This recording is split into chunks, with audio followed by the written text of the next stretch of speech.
उद्धव ठाकरेंच्या हस्ते मनसेच्या दीपोत्सवाचं उद्घाटन। राज ठाकरे आणि उद्धव ठाकरेंची सहकुटुंब दिवाळी। शिवसेना मनसेचं दिवाळीच्या शुभमुहूर्तावर मनोमिलन।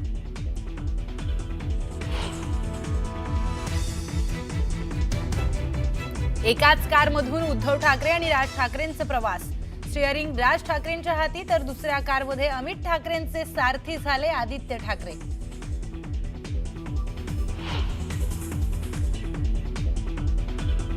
मराठा समाज आणि आमच्यात दरिंदे पाटलांमुळे अंतर। जरांगेंचे टार्गेट ओबीसी नाही फडणवीस। दरिंदे पाटलांचा आवाज मराठ्यांनीच दाबण्याची वेळ। भुजबळांचा जरांगेंवर हल्लाबोल।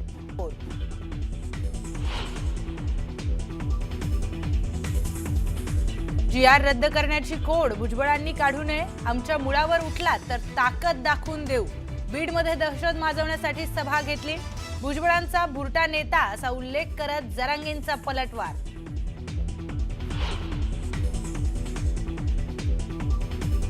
विजय वडेट्टीवार डबल ढोलकी। मराठा समाजाला ओबीसीतून आरक्षण देण्याची केलेली मागणी। भुजबळांनी भर सभेत वडेट्टीवारांचा व्हिडिओज दाखवला।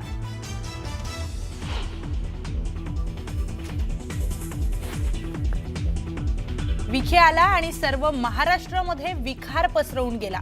गेला तर गेला पण जीआर काढला। छगन भुजबळांचा सहकारी विखे पाटलांवर हल्लाबोल।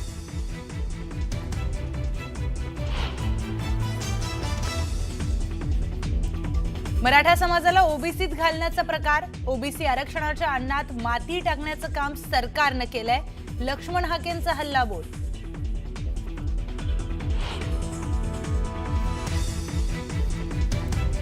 मुख्यमंत्री देवेंद्र फडणवीस बिहारहून थेट शिर्डीत।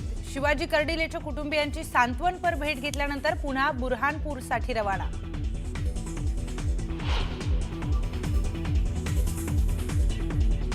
अखेर औरंगाबाद रेल्वे स्थानकाचं छत्रपती संभाजीनगर रेल्वे स्थानक असं नामकरण। शासनाकडून राजपत्र जारी। महायुती सरकारच्या पाठपुराव्याला यश।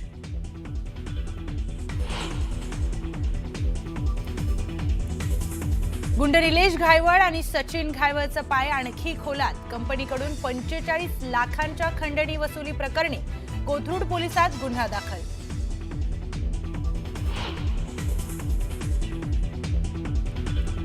भाईगिरीची रील तयार करून व्हायरल करणं तरुणाला पडलं महागात। जळगाव पोलिसांनी ताब्यात घेतल्यानंतर रील बाजानं मागितली माफी।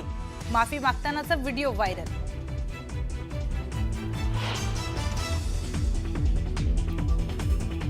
काँग्रेसच्या काळात अर्बन नक्षल इकोसिस्टमचा प्रभाव होता, मात्र आता परिस्थिती बदलली।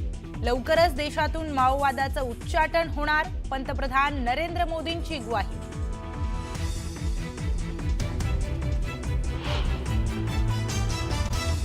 बुलेटिनला सुरुवात करूया आणि सुरुवातच बातमीची करणार आहोत एका मोठ्या बातमीनं।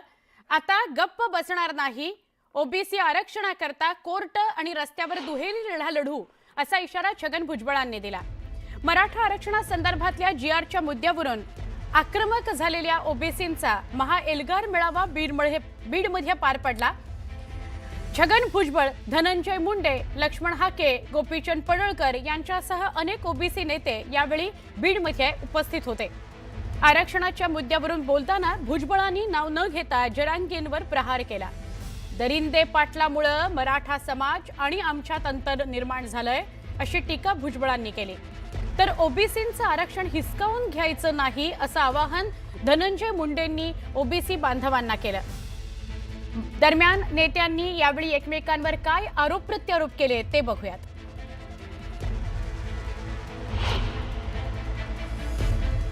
आतापर्यंत आमच्या ज्या नेत्यांनी सांगितलं त्यांनी सांगितलं ना दरिंदे पाटलाने की ओबीसीना पाडा,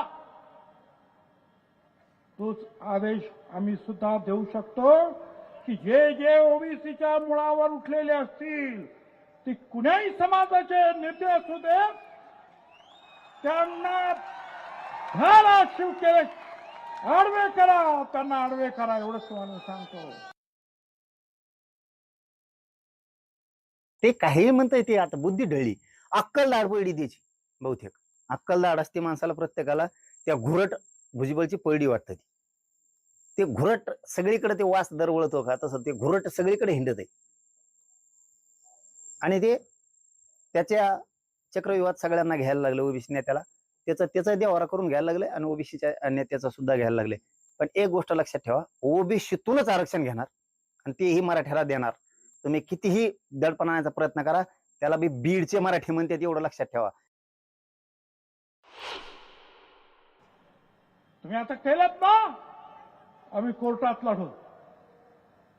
तुम्ही अशा उलटे सुलटे आदेश दिलेत ना, आम्ही रस्त्यावर लढू, आम्ही निवडणुकीत लढू. नाहीतरी आतापर्यंत तुमच्या पाट्या उचलल्यात ना रे आम्ही. एक दिवस असा येईल की आमचा हा गोर गरीब ओबीसी भटका हा सुद्धा पालखीत बसेल आणि तुम्हाला सतरंजा उठवायला लावल्याशिवाय राहणार नाही. मराठ्यांचं कसं वाटोळ करता येईल, मराठ्यांच्या पोरांचं जीवन कसं उद्ध्वस्त करता येईल याच्यासाठी ती त्यांनी घेतलेली सभा आहे. ती ओबीसीचे नाहीचे, एका विशिष्ट जातीचेच लोक त्या ठिकाणी जमले आणि त्या पद्धतीचं त्यांनी ते वातावरण भीतीचं निर्माण केलं जिल्ह्यावरती. हे एवढंच काम त्यांनी केलेलं आहे तिथं येऊन, बाकी काही केलेलं नाही. त्यांना वातावरण दूषित करायचंय.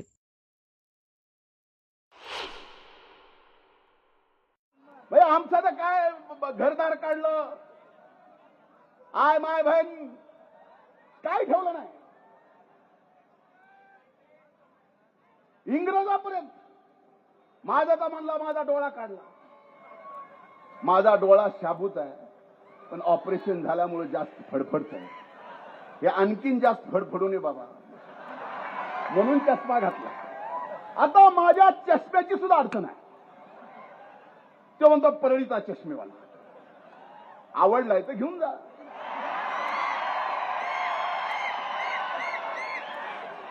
पण ओपून दिसल का नाही मला माहित नाही.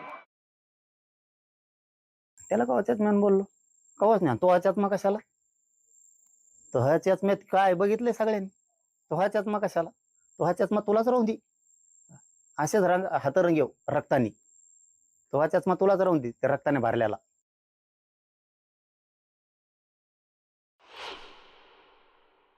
आम्ही दुहेरी लढाई लढणार आहोत.